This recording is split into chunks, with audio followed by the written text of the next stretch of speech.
This may come as a shock to you, Dr. Westbourne. Very little shocks me, but have at it. I agree with you.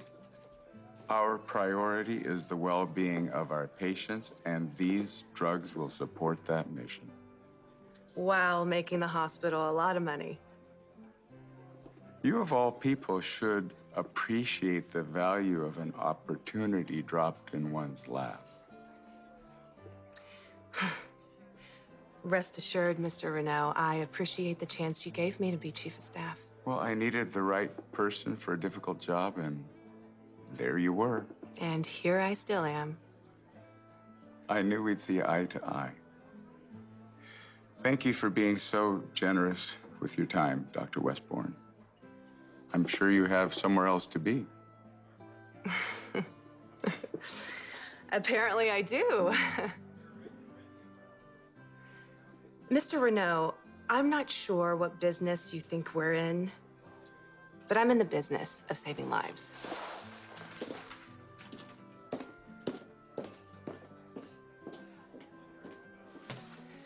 Mind if I join you? Not at all. Peter is loving having you in Port Charles, by the way.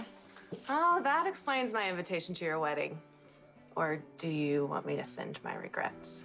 If Peter wants you there, I want you there. I mean, family is all about acceptance, right? And like it or not, you and I are about to be family. Which brings me to my nephew. Is there any universe where you will feel comfortable with me seeing James? I'm gonna have to think about that.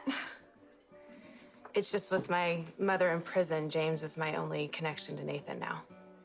Yeah, Peter and I are committed to keeping Nathan's memory alive for James. Well, I would like to help with that.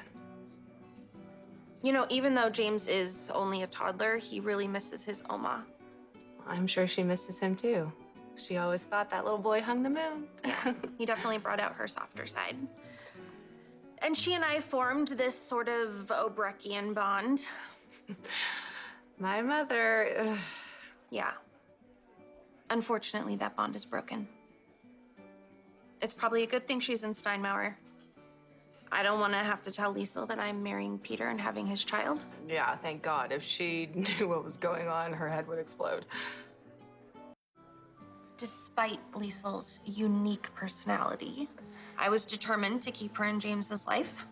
After all, she is his grandmother. And she's the one person that I knew was hurting just as much as I was when Nathan was killed.